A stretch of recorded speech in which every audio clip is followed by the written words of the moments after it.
Isang mapagpalang araw po sa inyong lahat. Ngayon po ay February 20, 2025, Huwebes ng ika-6 na linggo sa karaniwang panahon. Ating pong unang pagbasa at pagninilay sa araw na ito ay hinango mula sa aklat ng Genesis chapter 9 verses 1 to 13. Si Noe at ang kanyang mga anak ay pinagpala ng Diyos. Magkaroon kayo ng maraming anak at kalatan ninyo ang buong daigdig.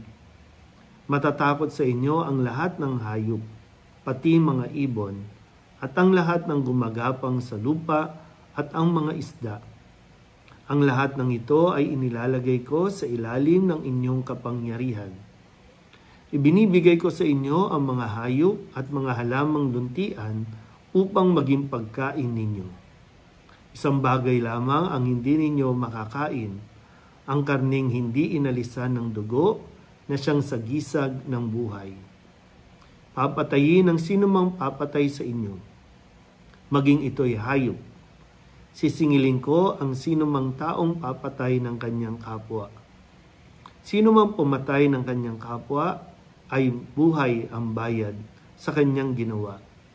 Sapagkat ang tao'y nilalang, nilikha ayon sa larawan ng Diyos na dakila. Magkaroon nga kayo ng maraming anak upang kalatan nila ang buong daigdig. Sinabi ng Diyos kay Noe at sa kanyang mga anak, ako'y makikipagtipan sa inyo ngayon, pati na sa inyong magiging mga anak. Gayon din sa lahat ng mga bagay na may buhay sa paligid ninyo. Mga ibon, maaamot maiilap, na hayop na kasama ninyo sa daong. Ito ang masasabi ko sa aking pakikipagtipan sa inyo. Kailanmay, hindi ko nalilipulin sa pamamagitan ng baha ang lahat ng may buhay. Wala ng baha na gugunaw sa daigdig. Sinabi pa ng Diyos, ito ang magiging palatandaan ng walang hanggang tipan na ginagawa ko sa inyo at sa lahat ng hayop. Palilitawin ko sa mga ulap ang aking bahaghari at iyan ang magiging tanda ng aking pakikipagtipan sa inyo. Ang salita ng Diyos. Muli po, isang mapagpalang araw sa inyo pong lahat at salamat po sa inyong lahat. Ngayon po ay medyo hindi muna ako nag-face mask para po makita yung konting improvement. At kung tutusin, konting-konti na lang po. Pero ito po ang ika-2 buwan ng aking pong karanasan sa pagkakaroon ng Bell's palsy. So, unti-unti lang, kailangan lang talaga na maging matyaga, kailangan na continuous yung medication, yung therapy para tuluyan po na mas mabilis na makarecover at manumbalik muli yung normal ng aking pong mukha.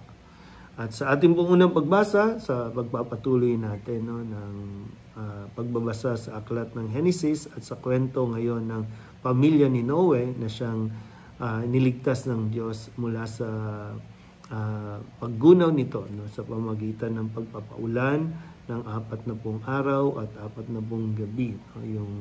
At ngayon ay humupa na ang tubig, ang baha, at sila ay nakalapag na muli sa lupa at ngayon ay binibigyan sila ng instructions ng Panginoon sa kung ano ang kanilang gagawin.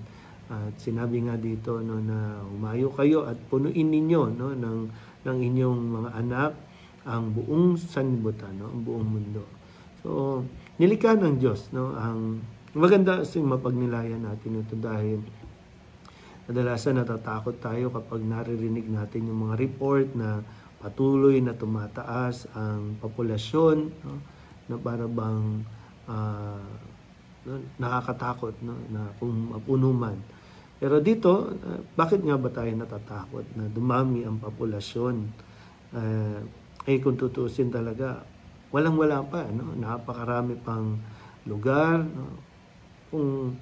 Kung titingnan nyo sa bawat city, ano ba, sa Manila, dito, talagang crowded, punong-puno.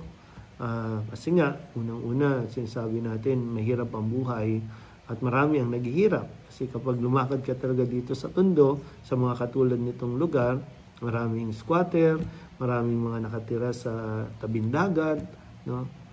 Yun ba talaga ang problema o yung pagmamanage ng tao? Kasi bahagi ng ipinagkatiwala ng Diyos, no, ay yung responsibilidad na pamahalaan ng daigdig.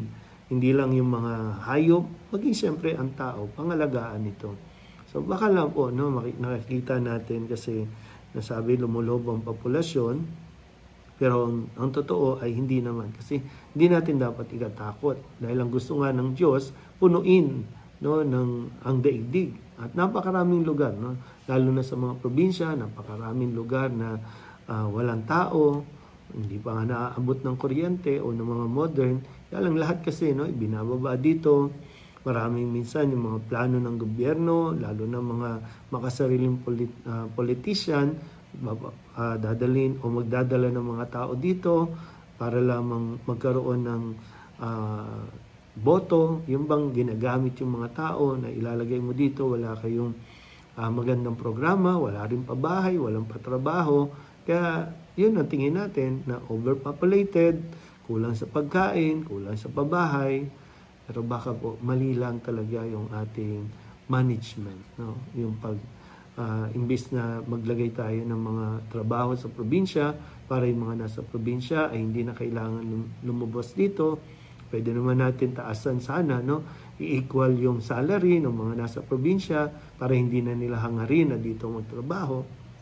Yung mga ganung bagay po, no? Kasi hindi natin dapat katakutan na tayo ay dumadami dahil ayon sa kagustuhan ng Diyos, punuin ang daigdig.